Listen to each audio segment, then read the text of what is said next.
Israeli Prime Minister Netanyahu condemns ICC arrest warrant as anti-Semitic.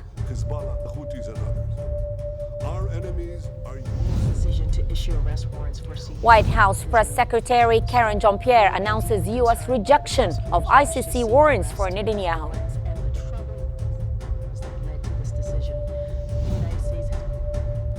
And the U.S. Senate votes to block resolutions aimed at halting weapon transfers to Israel amidst Gaza crisis concerns.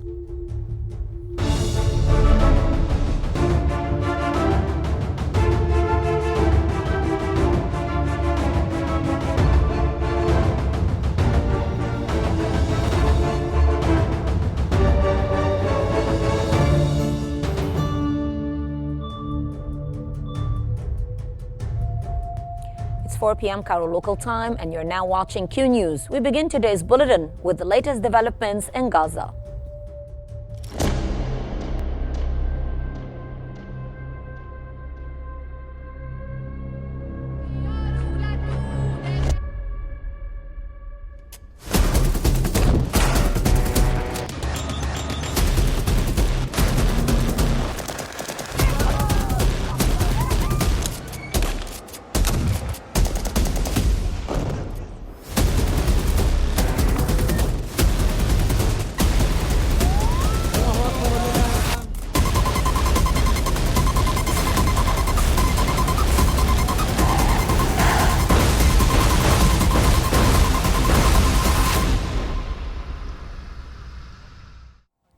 Israel's Prime Minister Benjamin Netanyahu has condemned the International Criminal Court's decision to issue an arrest warrant for him on war crimes, calling it anti-Semitic.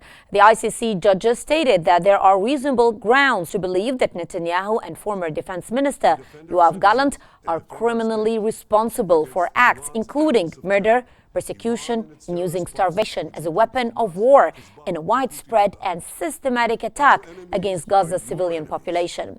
Israel has rejected the court's jurisdiction while denying committing war crimes in Gaza. Continue to do everything we must do to defend our citizens and defend our state against Iran's actions. White House Press Secretary Karen Jean-Pierre stated in a briefing that the United States has rejected the International Criminal Court's decision to issue arrest warrants for Israeli Prime Minister Benjamin Netanyahu and his former defense chief.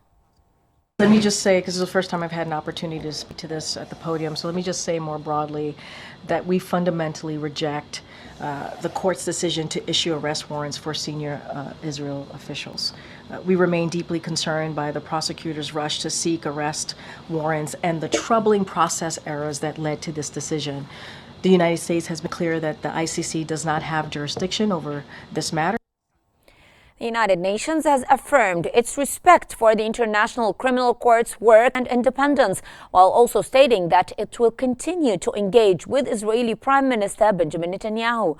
UN spokesperson Stefan Dujarric emphasized the importance of the court speaking to those involved in the conflict.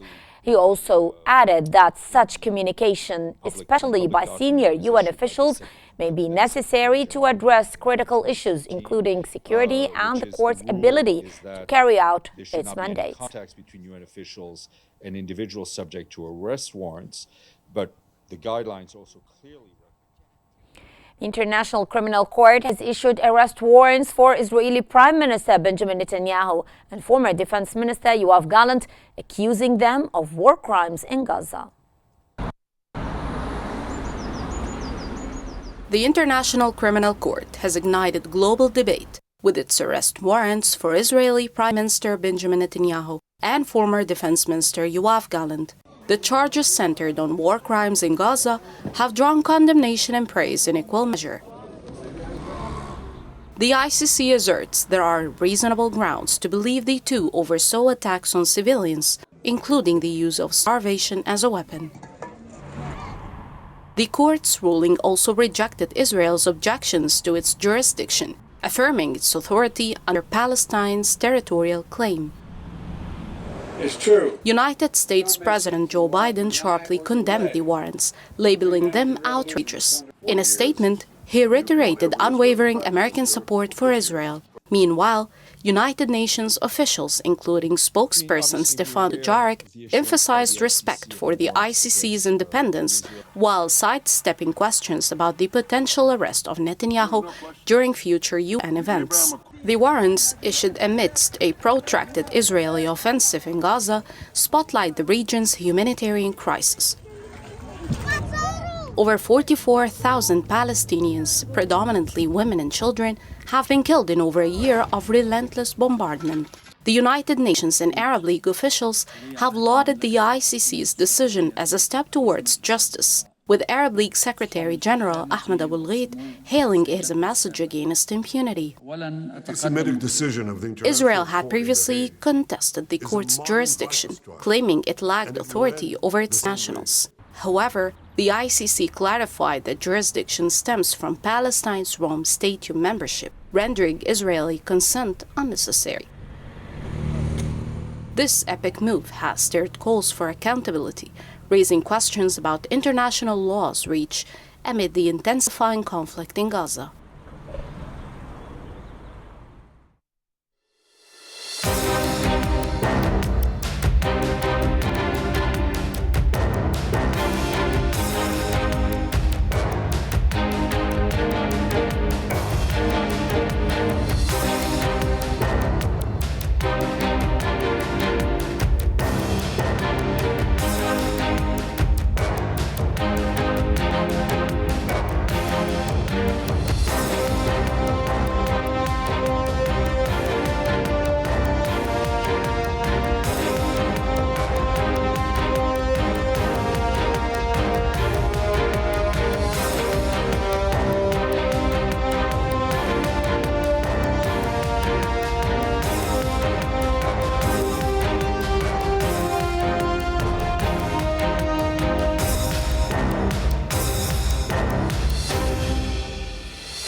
For more analysis, we now move to Mark in our newsroom. To you, Mark.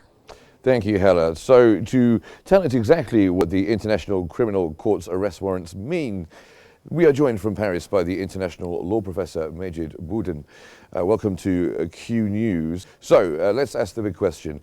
If Netanyahu sets foot on the soil of a country which has been a signatory to the court's agreements, will he be arrested?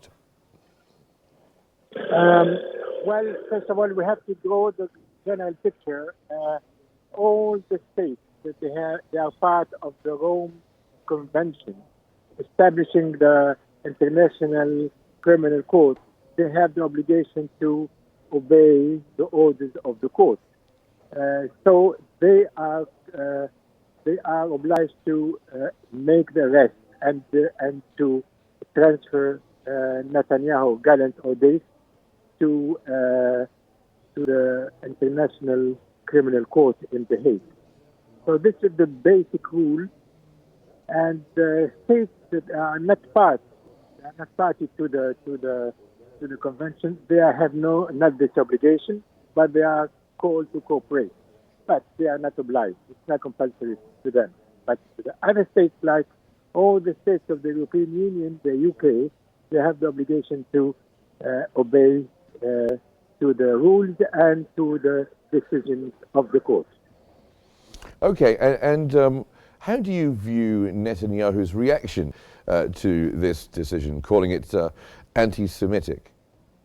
Well, anybody who is prosecuted or condemned by court has the right to insult the court or to give his political opinion And this is normal and this is usual. But this matter is not a political matter. It's a judicial matter, and it doesn't. It has made a very deep analysis of the facts and according to the law.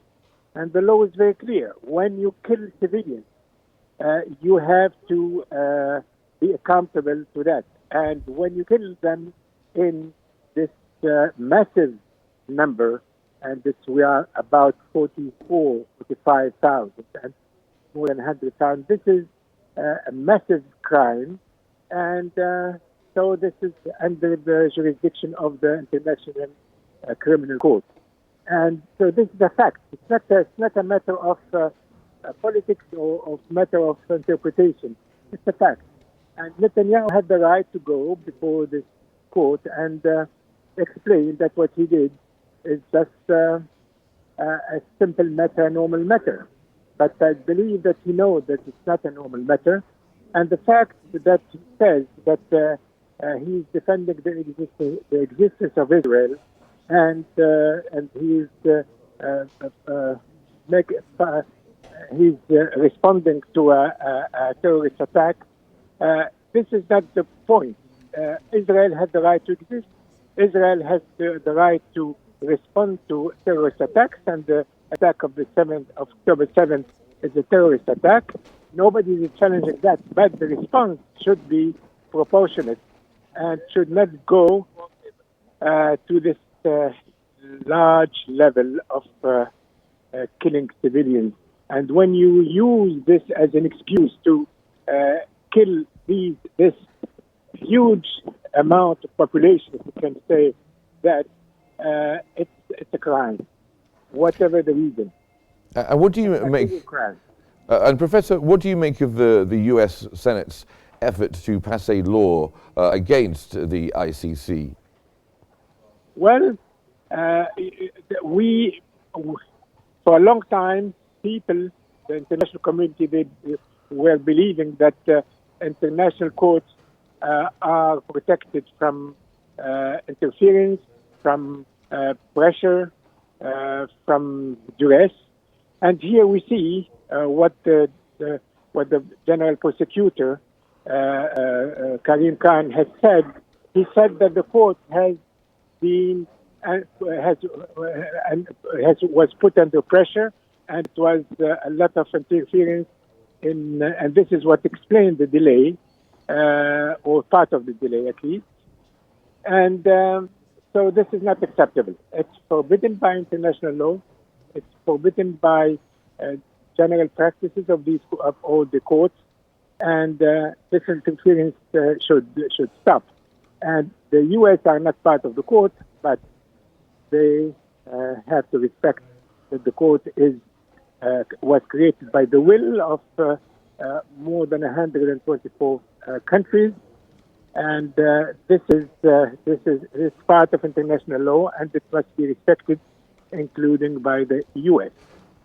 And can I ask you, how often are these decisions and arrest warrants made by the ICC actually carried out and implemented?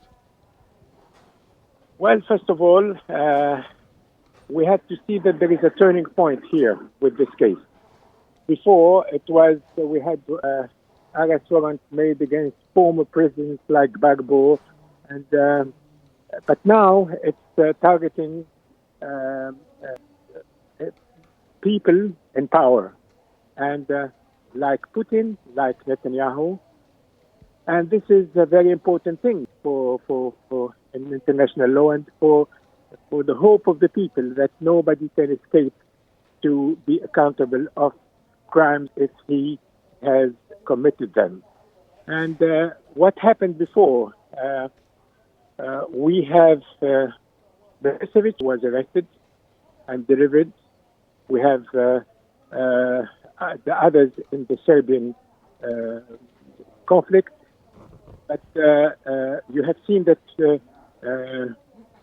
President Putin was not able to go to South Africa. He was not able to go the last few days to to Brasilia, to Brazil, to Rio de Janeiro. And so it's a real threat to Netanyahu to travel. If he travels in the EU, the European Union, certainly he will be arrested. Well, thank you very much, Majid Bulletin, our international law professor, joining us from Paris. Thank you very much. And it's back to you, Hella. Thank you very much, Mark. At least 20 Palestinians, including children, have been killed in an Israeli airstrike targeting a building sheltering displaced families in Gaza City. Resources, or other rescue teams, are still searching for those trapped under the rubble, while families mourn the victims at funerals held outside Al Ahli Al Arabi hospital. The bodies were later transported for burial as mourning gripped the area.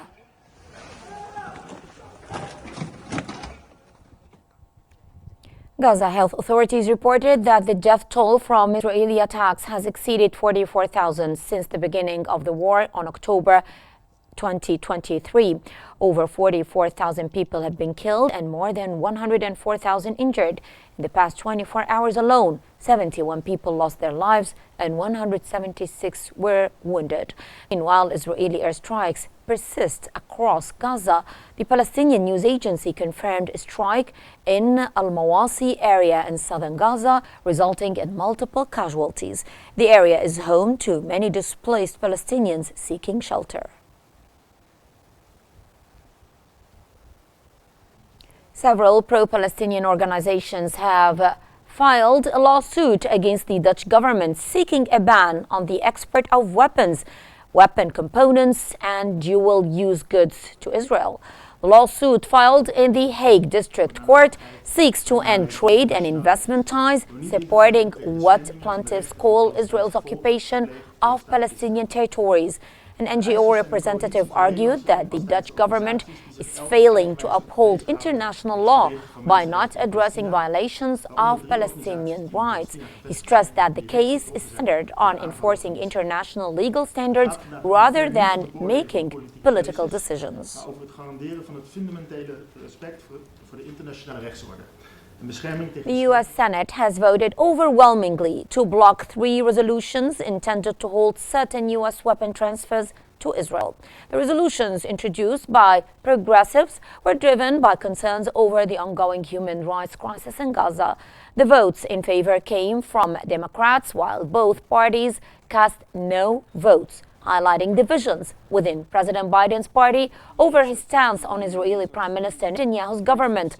79 senators voted against blocking the sale of tank rounds to Israel, with 18 supporting it and 1 voting present. A similar result occurred for a resolution on mortar rounds, 78 opposing and 19 supporting it. Secretary of Homeland. Iranian protesters have gathered outside the United Nations office, waving Iranian flags and holding anti-U.S. posters demanding accountability for Israel's actions in Gaza. The crowd chanted slogans like "Down with Israel" and displayed signs, including one in both English and Arabic, that read "Free Palestine." Demonstrators called for Israel's expulsion from the United Nations, condemning its military aggressions and war crimes in Gaza.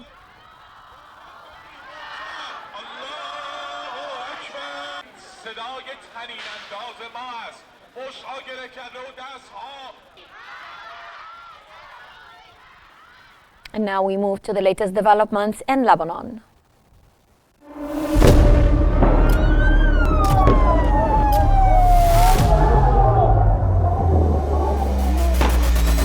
كل المستهدفين هن مدنيين. وضع شيء مرعب، شيء بخوف.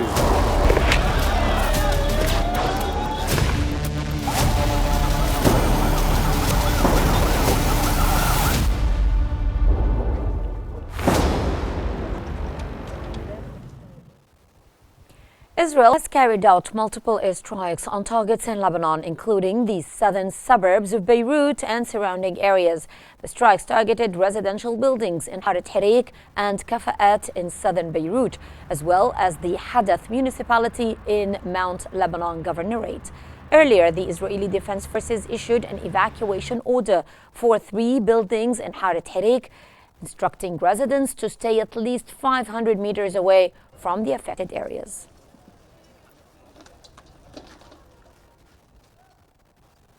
Meanwhile, explosions have rocked Beirut's southern suburbs as Israeli strikes targeted Ba'abda and Shwaifat, sending thick smoke billowing into the sky.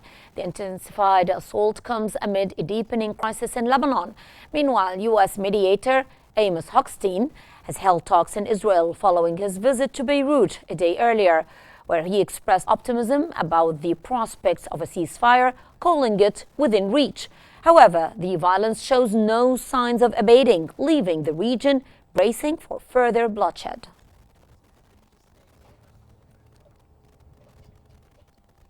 The death toll from Israeli attacks on Lebanon has exceeded 3,500, with over 15,000 people injured. Israeli occupation forces have launched a heavy assault on the southern suburbs of Beirut, sending thick plumes of smoke into the air amid loud explosions. The southern city of Tyre and several nearby villages also came under attack.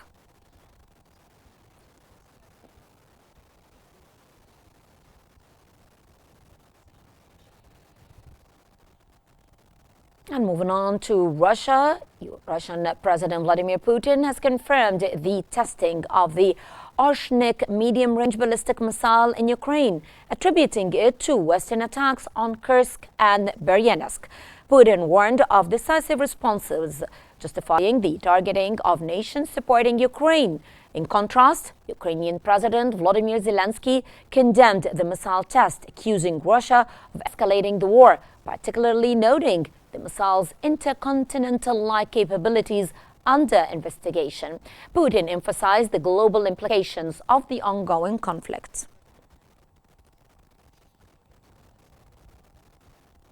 German Foreign Minister Annalena Baerbock has stated that the best way to protect peace in Europe is by supporting Ukraine's right to self-defense. She was responding to questions about Germany recognizing or rather reconsidering its stance on allowing Ukraine to use German missiles following Russia's use of newly developed missiles to strike Ukrainian targets. Baerbock accused Russian President Vladimir Putin of using these advanced missiles to pressure Europe into halting its support for Ukraine.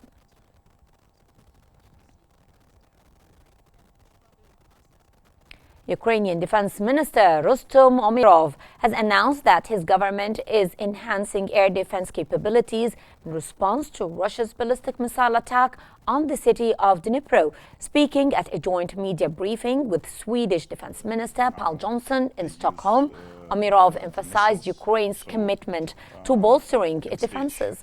Johnson reiterated Sweden's unwavering support for Ukraine despite the latest Russian assault. We've seen throughout this war that Russia systematically is attacking. The Kremlin has condemned new U.S. sanctions on Russia's Gazprom bank, calling them an attempt to hinder Russian gas exports. The sanctions prevent Gazprom Bank from processing energy-related transactions involving the U.S. financial system, ban trade with Americans, and freeze its U.S. assets. The Kremlin also stated that it would work to find a solution to the measures.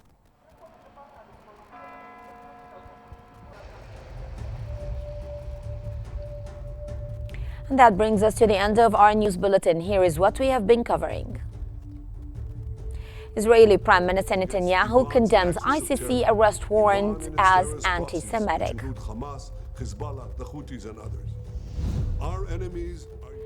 White House Press Secretary Karen Jean-Pierre announces U.S. rejection of ICC warrants for Netanyahu. And the U.S. Senate votes to block resolutions aimed at halting weapon transfers to Israel amidst Gaza crisis concerns. And this concludes our news bulletin for the hour. Don't forget to follow Q News on YouTube, Facebook, X, Instagram, and TikTok at QNews EG to stay informed. Thank you very much for watching, and stay tuned for more updates here on Q News.